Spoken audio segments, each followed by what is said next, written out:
You're watching KXAN News at 9. Good evening, I'm Shannon Wolfson. Some subtle adjustments on the road could make your drive through downtown a little easier this week. Good morning, we're glad you're back with us this Tuesday. I'm Shannon Wolfson. Good evening, we begin tonight with so many heavy hearts at the city of Austin. After a long time, Austin water utility worker died in a construction accident this afternoon. Shannon Wolfson rode along on APD's Air 1 to check it all out. Well, Leslie, it is something we obviously use here at work for our jobs. You might too. Here it is. It's an iPad. And it's changing the way officers here in Austin search for suspects on the ground. An Army staff sergeant is accused of killing 16 people, most of them women and children. It's turned into an absolutely beautiful night. Yes. Let this continue through the weekend. It'd be nice. Here's the idea. You know your neighborhood better than anyone else, which cars and people belong and which ones look suspicious. Traditional neighborhood watch groups, they put up signs like this one and they do keep an eye out for their neighbors.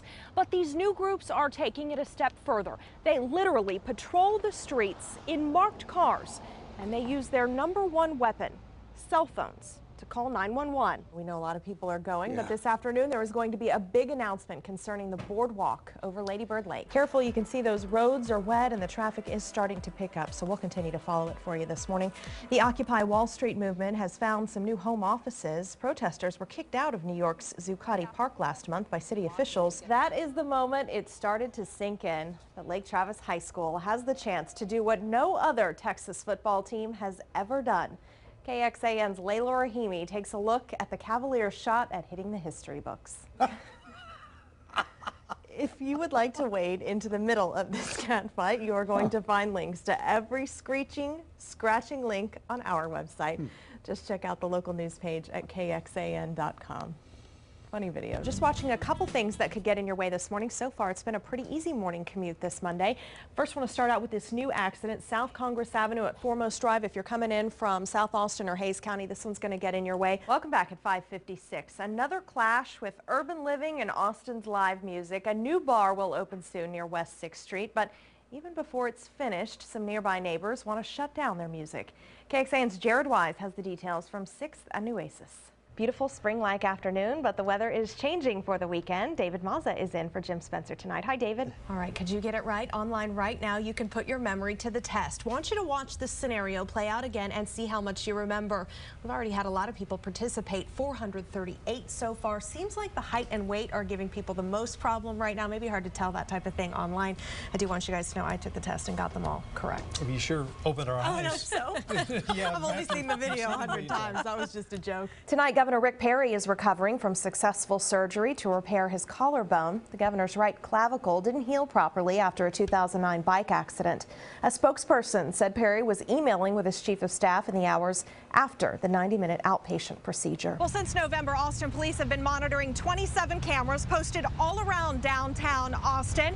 In fact, we want to take you live inside the real-time crime center at APD headquarters right now, where they are monitoring live camera feeds 24/7.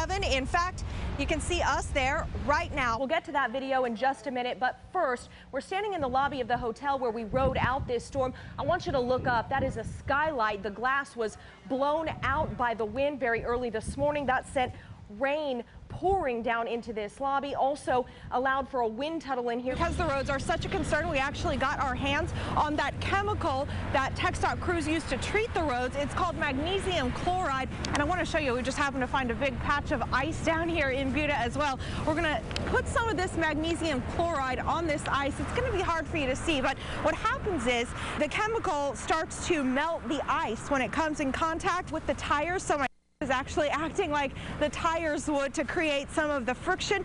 You know, part of that impact is just being visible. These cameras aren't hidden. In fact, take a look. You can see them pretty easily. This one on the telephone pole up there. We're still waiting in the water here of what is supposed to be Rocky Road in Caldwell County. It's one of 2 roads in this county still impassable because of the flood water. But look at all that debris and mud in the road. This water has gone down quite a bit. As the crowd grows, more officers are in place to make sure it is a safe year downtown. KXAN's Jared Wise is live downtown now with our top story. Jared, good evening. Right now, state troopers are investigating a deadly hit and run just outside the Austin city limits. Happened just over an hour ago on Manchac, just north of 1626. A vehicle hit a pedestrian who died there at the scene. The Department of Public Safety is handling this investigation and has not yet released any more information. I want to show you another live view of those South by Southwest crowds downtown tonight. There's been a lot of criticism about how much it costs to get into these South by events. Music wristbands for the locals this year cost $149 or $175, depending on when you got them. Badges can cost you anywhere from $395 for the early bird film pass to almost $1,400 for a platinum badge that you can still get right now. But for the true music lovers who just don't have the extra dough, there's plenty of free music too. The unblinking eyes of Austin's red light cameras are catching the city's cops 39 times from May 2008 to April 13th of this year. Oh, wow. We took the video to the streets of Austin and those who drive them every day, like James Thompson. If they're going to enforce the law, they should also abide by the law. I mean, no one should be above the law. It's not right. In many cases, like this one at I-35 and 11th Street downtown, officers simply roll through the red light to make a right turn. It's a traffic violation any citizen could be ticketed for, and it happens over and over and over again. Our investigation revealed 29 APD officers running a red light at this intersection alone. Yeah, that was wrong. Unless he was chasing somebody, which it didn't look like, then yes, I believe that they should be upheld to the same traffic laws that everybody else is. Check out this unmarked APD cruiser. The driver puts on the brakes in the middle of the intersection, then throws on the flashing lights to get through it, only to turn them off moments later. So it is a concern. We talk about it to our folks. But Austin Police Chief Art Acevedo confirms none of his officers has been ticketed for running a red light in a patrol vehicle, even though they're caught doing it on camera. From my perspective, you got to have your lights on. It's required by the code. In fact, Chief Acevedo instituted the Hot Shot program, which requires officers to have their lights on when responding to a call. That looks like we're going to be pulled into. The code is the Texas Transportation Code. It allows officers to run red lights with their flashing lights on.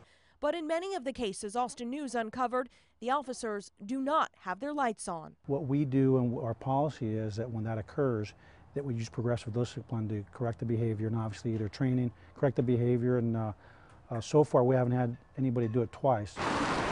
It's not just Austin police caught on camera. Our investigation also reveals 5 Travis County Sheriff's deputies running red lights, even an AISD school bus. What I think is that they hold us to a standard, but they don't want to follow the same standard. I think in most instances, when you look at the fact that we have over 700 officers on patrol, we're going to thousands of calls a month. If you compare those numbers, we're doing pretty well when you put it in that perspective. But consider this number as well, the hundreds of intersections in the city that don't have red light cameras. The unblinking eyes will never see those violations. The first call went out at 2:24 Sunday afternoon, September 4th. Bastrop County Deputy Max Conley races toward the flames. And within minutes, he stops to put out a small fire in someone's front yard. Conley quickly realizes, though, he is no match for the fast-moving flames. I need to get off this road. Get off right now. I got about 30 seconds till that fire gets to your car. Then the call comes out. The only thing to do now is evacuate. By 2:39 in the afternoon Sunday, people are already running for their lives. You need to get out. Y'all need to evacuate now. This is the sheriff's office. You need to evacuate now. For hours, deputies go door to door. While most people drive as fast as they can away from the flames, the deputies go back into neighborhoods already burning out of control. Y'all need to evacuate.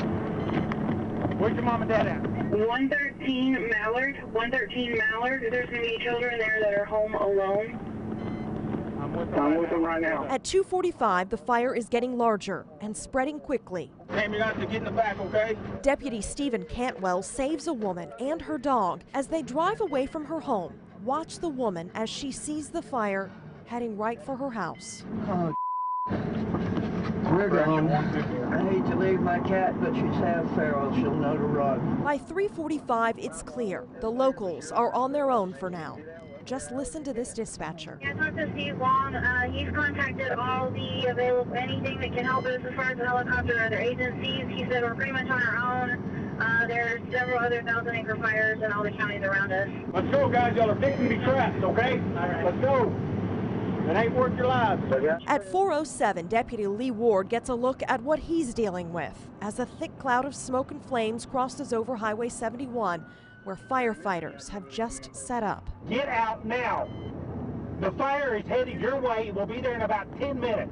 At 4:30, Deputy Max Conley is still on duty, but over the phone warns his own family to evacuate. About the same time, Deputy Molly Davis has come across a woman who can't get out on her own and is worried about her mom. My mother's house is right there.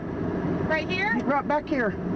Is she home? She should be. By 6:30, the fire is beyond out of control, and Deputy Raymond Reyes sees it with his own eyes. I can't see anything. I've got a lot of debris behind my way. He makes it through to the other side, but knows he's dodged a bullet. Mandatory evacuation of this area. It's nightfall now, 8:05, and the evacuations continue. Deputy Brian Garville is using his speaker system to warn people to get out. Mandatory evacuation of the area. All the officers can do now is watch as homes burn. Watch the lower right side of your screen as this house literally goes up in flames. That was 8:45. 20 minutes later, Deputy Aaron Krim is still evacuating neighborhoods, even people who don't want to leave. Do whatever you need to do to secure your house and go ahead and get on out.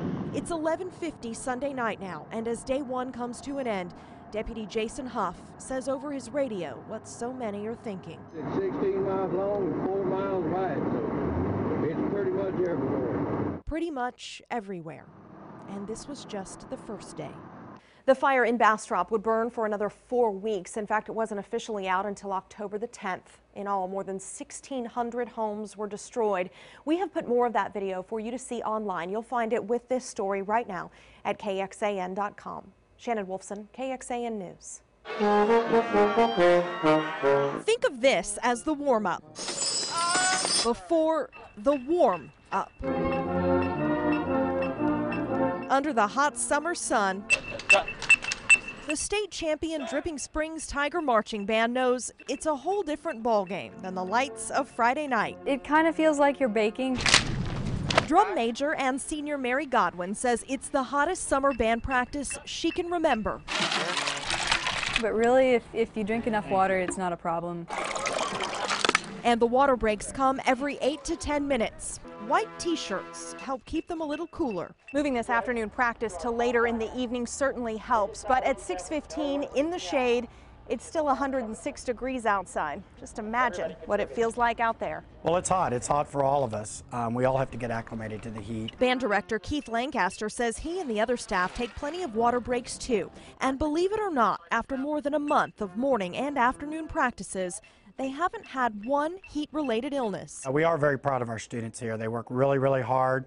They're very dedicated to the program. You have to be the state's 4A champs. 7.5 hours of practice a week for a 4-minute halftime performance. We have a great show this year. Mary isn't trying to rush her senior year. Not being so hot will be great. But she's really looking forward to the fall. Cold practices aren't that great either, but they're so much better than the heat. I got my days mixed up. That's all right. Happy Texas Independence Day. Have a good weekend.